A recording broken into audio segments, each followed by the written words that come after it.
I'm finally getting around to doing this video, everybody. I'm going to show y'all how my family has cleaned blue crabs for the last, I'd say, 40 years.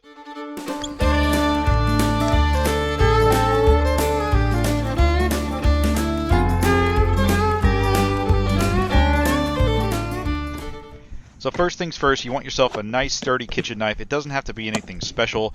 It just has to be sturdy. You don't want a fillet knife. You want zero flexibility, and I'm going to show you why. So we're going to take our first blue crab here. We're going to point the knife right there below the claw, and then we're just going to run it down the crab. And then we're going to take the legs here, and we're going to pull up. That's going to give us the entire body portion of the crab, and we're going to twist the claws off like you see me doing here. And now I take it a step further just because I like to clean up the crabs a little bit more because we fry them in my family. So I'll take the gills off here, and then I'll give both halves of the body just a quick shake here in the trash, and then they go right into the bowl here, which, you know, we'll rinse them again later after we're done cleaning the crabs. But this video is going to be pretty straightforward. You're going to get to see me clean these crabs like I'm doing right here, just back to back for some repetition, because that's the best way to learn, right? You see it once, that's great, but if you see it multiple times, you guys might be able to have a pretty good idea of how we clean the crabs. So we've always done it this way because, you know, when we cook the crabs, we dredge them in flour, we put salt, pepper, Lowry's on them, and then we fry them. And I know not everyone does it that way, and I know not everyone cleans the crabs this way, but it's just the way that I have always done it. Oh, this is a good one. Now this crab right here is pretty darn hefty. It's got a little bit of growth on the underside, which is what you want. That's what we call a rusty crab, or at least, once again, a lot of the stuff we do, I'm sure other people do similar things, if not the same exact thing, but my family's always been a little bit weird when it comes to blue crab, or unique, however you want to say it. But every time we see crabs that are very rusty on the underside, which means a lot of growth, like barnacles, grass, it just means that they're packed full of meat. You see these two right here? They got a little bit of growth on the underside. They're not as rusty as they could be, but they have been in this shell for a while. They haven't molted, you know, at least recently, which means they've grown into their shell. It's going to be packed full of meat, which is what we want. And for these ones, once again, we're just running the knife alongside there. We're, you know, yanking up on the bodies by grabbing the legs, and then we're going to twist these claws off after we get the bodies out. And we clean up the claws a little bit every time we twist them out. Now, if you notice, there's actually a little sprig of meat on the claws when I twist them out. When we fry them, those become lollipops, and they are so good. It's ridiculous how good they are. And I don't know. I have nothing against boiling crabs or any other method. Grilling. I've actually never tried grilled crabs. If you have, down in the comments, let me know if I should try grilling blue crab. I'm down. I've just never done it. And I've had boiled crabs, seafood boils, all of that, and I love it. You know, there's just, blue crabs for me is my all-time favorite food. There is not a food on this planet that I like more than blue crabs. This has been my number one favorite thing to eat ever since I'd say was 3 or 4 years old. When I was 2 and 3 years old, my dad used to put me in the crab box with the blue crabs as he pulled the box behind him, because he used to wade the shallows for traps that he had set. But then we, you know, moved up, and we had like 500 crab pots at one point in North Carolina. We used to live in a small town called Four Oaks, or at least I think it was small, when I was a little kid. And my father would bring home coolers full of these blue crab every night. The biggest, fattest, rustiest ones of the lot every night. We used to eat like kings. And but yeah, so from a very young age, all I knew was how to clean crabs just like this. This is probably what 90% of my diet was when I was young. So, you know, it's not surprising that this is still to this day my favorite food on the planet. You know, and what's interesting is that my father taught me how to clean these crabs, and you know, since I grew up only cleaning them this way, I was probably a teenager before I realized that people actually clean them any other way. You know, and plus, you know, when I was a kid and getting to be a teenager, the internet wasn't really a thing, and social media wasn't a thing at all.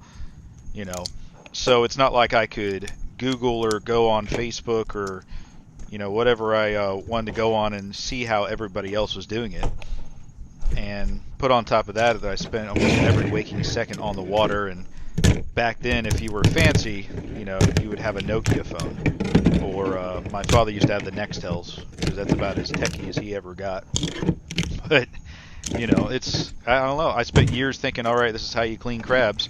And now that I'm older and, you know, social media and everyone knows everything about how everyone cleans food, cooks food, you know, I thought I would put this out there into the world because I have yet to see a video of someone who cleans crabs specifically like this. I'm not saying they're not out there, but, oh, and this is a good one, actually. Look at this one right here. Let's see if I can get it in front of the camera.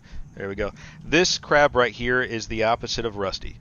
He has been in his shell for a very little amount of time after he molted. As you can see, there's barely any meat in this guy. So anyone who's eaten shellfish before, or crabs, blue crabs especially, you know, you crack some claws open and they're hollow on the inside. And that's this kind of crab right here. He has recently molted. He hasn't grown into his shell yet.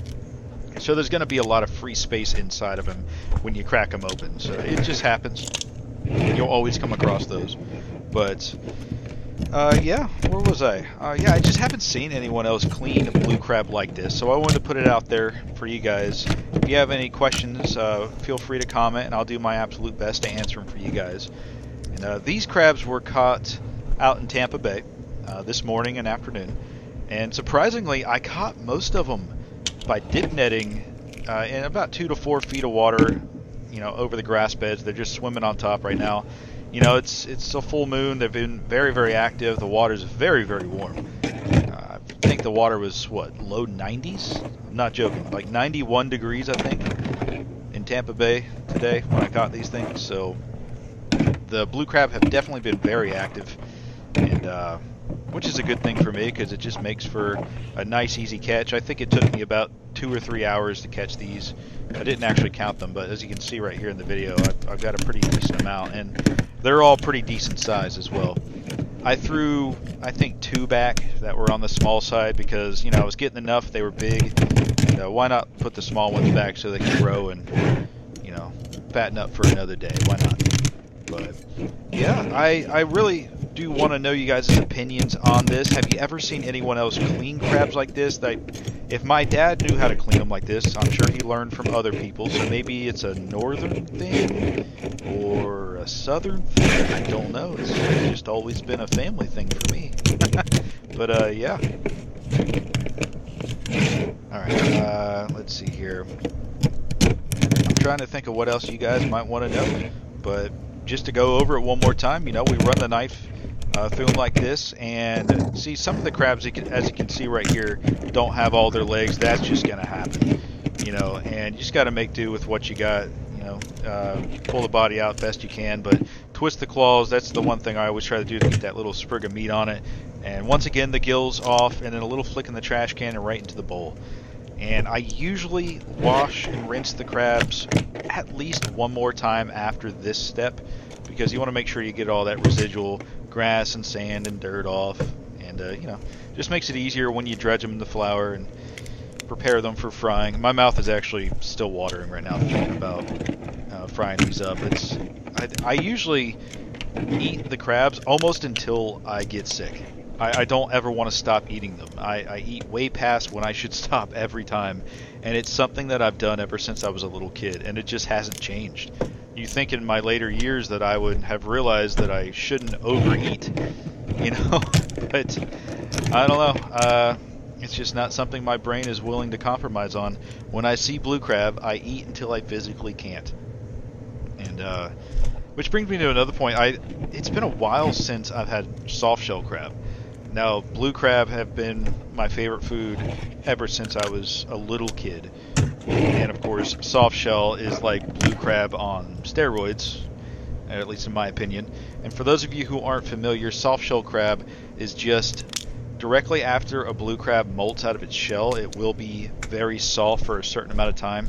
And if you get them out of the water before they harden back up, you can actually eat the entire crab, shell and all. Which, for those of you who haven't had a soft shell crab, that might sound weird. Oh, shell and all, that's weird. Well, you know, for that one, I do clean it a little bit differently. I will take the top of the crab and I will try to get all the unwanted parts, the guts and the gills and all that out by taking the top off. Then I'll put the top back on. I know that sounds kind of weird to just say it, but and then we will actually cook them the exact same way. Salt, pepper, Lowry's after we dredge them in flour, and we'll fry them in a skillet.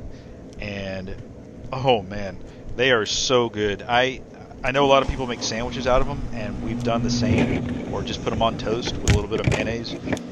Oh man, it's so good. It's so unbelievably good, and the taste to me is even just a little bit better than a normal blue crab.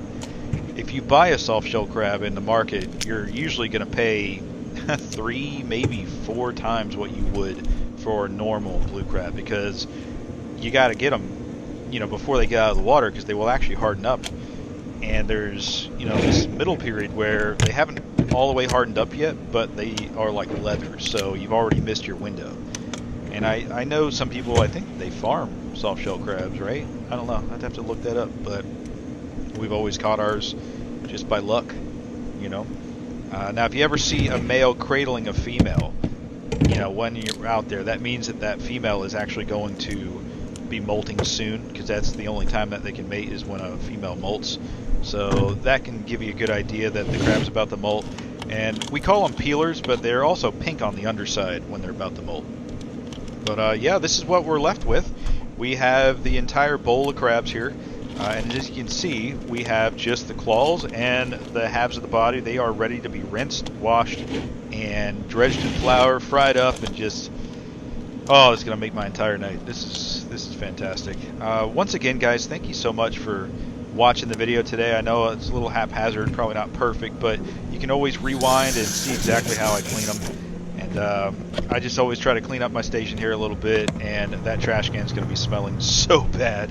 But oh well. Thanks again, everybody, and I really hope that I was able to teach you guys something. And if you've seen other people clean them this way, please let me know in the comments, and subscribe.